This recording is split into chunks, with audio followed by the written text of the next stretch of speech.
a brief flirtation with the Vikings. Drew Brees agreed to a 2-year deal with the Saints yesterday. It would give him $50 million, 27 of it guaranteed. CeCe, are you surprised that Brees took such a short deal? No, if you look at his age, I mean, how many years are they going to sign him for? 4? 3? He's 39 years old. Like, I believe that a 1-year deal, because this is what this is. They're reporting a 2-year deal, but it's 1 year, $27 million. I believe right now Drew Brees is playing year to year. Hadn't had a significant injury. How much more security does he need? He don't need it. He just needs 1 more year. The team has the option on the 2nd year. That's good enough. Long enough for me. And he added, which you don't often see in NFL contracts, a no-trade clause. That made me wonder if he has concerns about who's going to own the New Orleans Saints after this season, because we know they have questions about the ownership with Tom Benson and his family, and because you wouldn't think that the current Saints ownership would ever consider trading Drew Brees. He is, as you mentioned earlier, the greatest Saint ever, the greatest player in the history of their franchise. And people forget, the Saints used to be the sad sacks wearing bags on their face at the games. The fans were that is. Like, Drew Brees changed all of that. And while it was fun to speculate, could he go to Minnesota, could he go here, he should finish up as a New Orleans Saint, as a team that will come into next year top 6 Super Bowl odds across the entire NFL. And also he's going to pass Peyton Manning. He's at less than 2,000 yards from the all-time passing record. I'd like to see that done in a Saints uniform. All that, and he's only 4'7", so that's amazing. Moving on to the NBA, Greg Popovich announced that Kawhi Leonard will not play Thursday against the Pelicans. Pop reiterated that Kawhi is medically cleared to play. He wanted to make sure that was out there so everyone knows. Nick, how surprising is this news out of San Antonio? Because it was announced all week that Thursday was the day he was going to get out there. They thought Thursday was going to be the day. And the Spurs are fighting not for seeding. They're fighting for their playoff lives. And I'm done being surprised by this situation. I'm just confused by it now. Like, what is actually going on in San Antonio that is so unlike the entire history of this franchise since Greg Popovich got there? They have had, we talked to Steven Jackson about this off the air, the relationship Pop has had with his best players, from David Robinson to Tim Duncan to, for a short period of time, Tony Parker, before Kawhi took over as best player, has always been a calling card of the franchise. Now they seem to be just on totally different planes. And it was until this. I don't get it, to be totally honest with you. Basketball is my favorite sport as a kid. Always has been my favorite sport. Greg Popovich, one of my favorite coaches. And for me to sit here and start to think, man, a situation that has him puzzled, like I understand it more than Pop and the San Antonio franchise, no, I don't understand it. Kawhi is a different guy, but I never saw this coming, him being at odds with the San Antonio organization.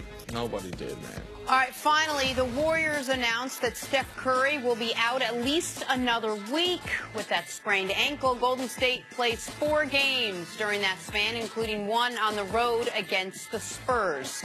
All right, CeCe, how big of a deal is this that Steph is now going to be out another week? Any injury to Steph's ankles is a big deal. Anytime that you have this last push to the playoff, 15 to 20 games, and you don't have your marquee players out there, and also let's not forget where they are. This is the first time they've been looking up at someone, and they're looking up at Houston as far as the best record. People talking about, is it important? Every game's important. They wouldn't be keeping score, all right? They wouldn't have seeding in the playoffs. So it becomes very important, not only to Steph and his availability, but also to the overall psyche. Man, they went through something 2 or 3 weeks ago where Steve Kerr said, man, we need to refocus. With this last stretch of a third of games, man, I'm looking for us to play at a high level. You can't do that without Steph. So, how does it affect the confidence when they do get Steph back? Because I do believe this will lead to them not even being in the running for the #1 seed, which ultimately, how much does that affect them? And I believe that let's start to see these other seeds. Who's going to be the #7 seed? Because they could be in a very tough situation in the first round of the playoff, having Steph maybe play 8 to 10 games before they start. Well, and it makes you question, will Steph be fully healthy for the first round of the playoffs? Like, the reality is, if there's a week you're going to miss, this is probably the best week, because you play 4 games, but it's Lakers, Kings, Suns, and then you get to at San Antonio. 2 of those teams are not trying to win games. The Kings, you saw the Suns last night. If you stayed up to watch them play the Cavs, the Cavs blew them out. Cavs didn't play that well. The Suns are just not interested in winning basketball games, nor are the Kings. But when you talk about the 1 seed, Now, we can argue about whether or not the 1 seed's important, but they are right now essentially 3 games back of Houston. 2 losses plus the tiebreaker. So you got to go to have any shot at the 1 seed, a minimum of 13-2. And that's assuming Houston's going to lose 5 more times. Houston's probably not going to lose 5 more times. So you probably got to go 14-1. Can you do that without Steph Curry for a week and then with the gimpy Steph? I don't think you can. And if it was one of the other players, if it was one of the other big 4, if it was Clay's got a twisted ankle, are you concerned? No. Draymond, he's got a bad ankle, he's got a twisted ankle, are you concerned? No. KD, are you concerned? No. For one is for the style for which they play with their ball movement. These guys don't do a lot of dribbling besides KD. But Steph, when you are undersized and you don't have your legs, you don't have your quickness, right. Like Steph does not have that jump shot without those ankles. So that is another reason why it concerns me at this point in the season. Just quickly, and the other reason why it's more concerning with Steph is because it's Steph and his ankles. Yeah. And it's the 4th time this year this has happened. So why don't you just concede the 1 seed, because it's going to be hard to get. It's not a gimme or a lock. You already had Draymond Green come out and say we're not that worried about it. Rest him up. Make sure you have him lock in that 2 seed and you get him fresh. Listen, they might. By the way, they might end up doing that. They're not going to rest him the rest of the way, but they might give him. Or as long as they might give him this week. Well, that's why they're giving him more time. Right. That's what they're doing. That. They are absolutely giving him. They are erring on the side of caution. The point that I'm making is they erred on the side of caution the first time this happened to his ankle. They lost some games. They didn't. I don't want to say they didn't care, but it didn't affect them moving forward. They didn't feel, and he hurt his ankle again. There's a reason Steph Curry was on a 4-year, $44 million contract for a second contract in the league.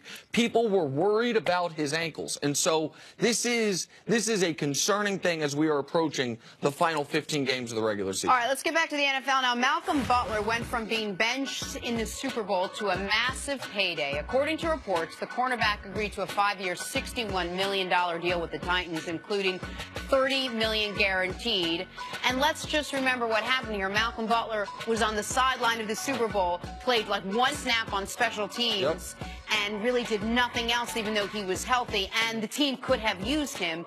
CeCe, what was your reaction to this deal now with Malcolm Butler? I was very happy for him, because I was also happy to Bill Belichick that he didn't win that battle. Whatever that was going between him and Malcolm Butler, that he didn't win. He lost the Super Bowl trying to bench a player, trying to send a message. So he lost the game, the biggest game of his career, by doing that to him. And Malcolm Butler still got the big contract in free agency, because that could have affected his ability to be gainfully employed going forward. With all the rumors, all the stuff that people were saying about him, and all the people that I've talked to who know Malcolm Butler know that those stories are so far removed from what is his real character. So for me, it's his first big payday.